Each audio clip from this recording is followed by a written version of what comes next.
गति बनिया कट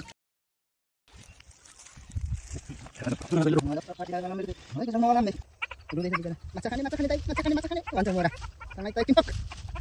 माछा खान्न उसले दाम भेटाइसक्यो 2.5 किलोको हात माछा निकाल्नु लागिदिएछन् ठुल दाइले साथ गडगडा मन बढाएर हान्नु पर्यो माझी दाइले जालै झप्प तरिकाले सर्लक्क छ्याप है वा यो चाहिँ हाम्रो माछाको लागि एकदम डायमन्ड चार हो सोलिड छ कहाँबाट मगाएको हामीले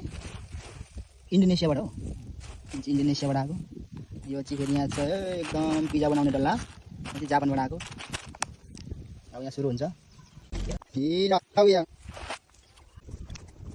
एक पाउको हात नहीं 2.5 किलो माले भने हामीले जान्छ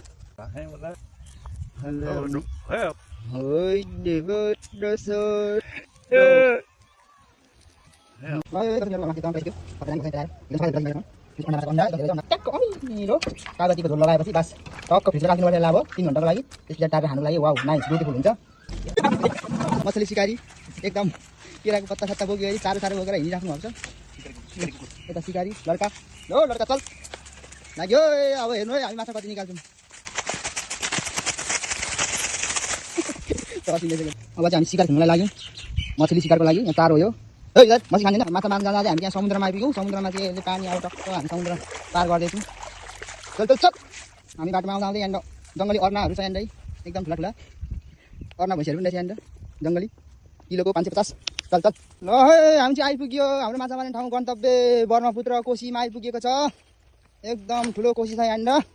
ब्रह्मपुत्र कोसी यहाँनिर हामी चप माछा मारिन्छ एक्सन सुरु है हाम्रो स्पाइडरम्यान दाइ पनि आइपुग्नु भएको छ यहाँनिर स्पाइडरम्यान तुने चुरा मेरा दिलका चेन भनेको दाइ यो चाहिँ हाम्रो माछाको लागि एकदम डायमन्ड चार हो सोलिड छ कहाँबाट मगाएको हामीले इन्डोनेसियाबाट हो इन्डोनेसियाबाट आएको यो चाहिँ फेरि यहाँ छ एकदम पिज्जा बनाउने डल्ला चाहिँ जापानबाट आएको अब यहाँ सुरु हुन्छ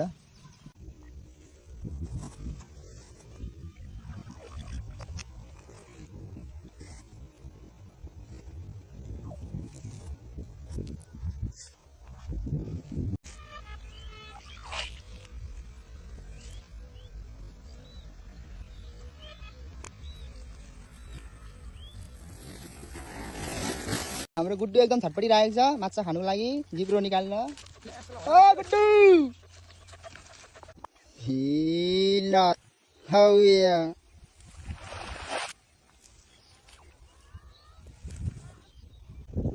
ल निकाल्नु 2 किलो माछा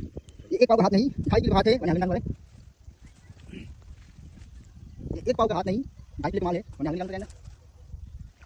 अरे बटे हाल्नेको माछाहरू उफ्रिन थाल्यो है गाजाक गुजुक ल माछा पर्ला छ अब चाहिँ छप्प लाएर खोइ कहाँ हरायो फेरि के यता हराउँदै छ के हो ल गडगडा मन बढाएर हान्नु पर्यो माझी दाइले जालै झप्प तरिकाले सर्लक्क छ्याप है वा हराइ डेन्जरस यहाँ चाहिँ परे जस्तो छ 5 किलोको कमन 5 किलोको कमन निकाल्नु पर्यो है गडगडाएर मन बढाएर कि कसो रुलाई हो क्या हुन्छ 5 किलो निकाल्नु पर्यो नि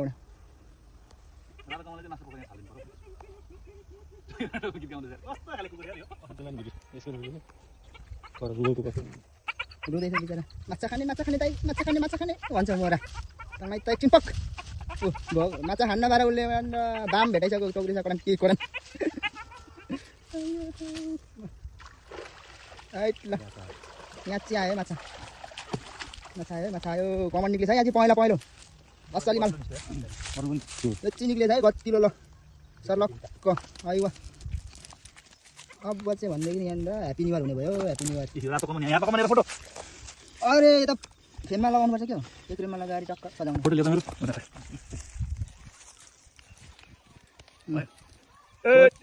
फोटो भिडियो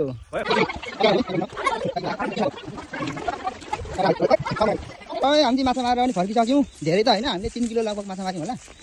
1.5 किलो खाने हो धप्प लाएर चल ए 1.5 किलो अलिक हुँदैन यसलाई आधी किलो दिनुपर्छ अरू हाम्रो ल दर्शक बिन्दुहरू हाम्रो माछा चाहिँ एकदम पेलाइसक्यो खतरा दामी भएको छ यहाँ पेलाएर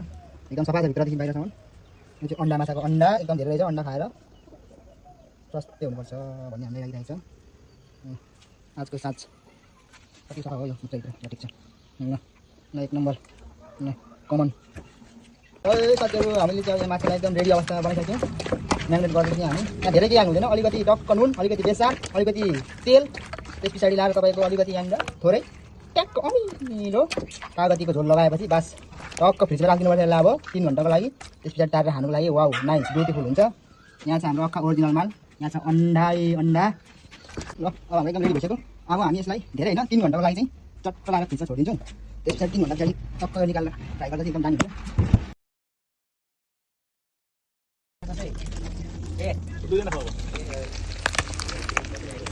लोकल कुसुक मछलीको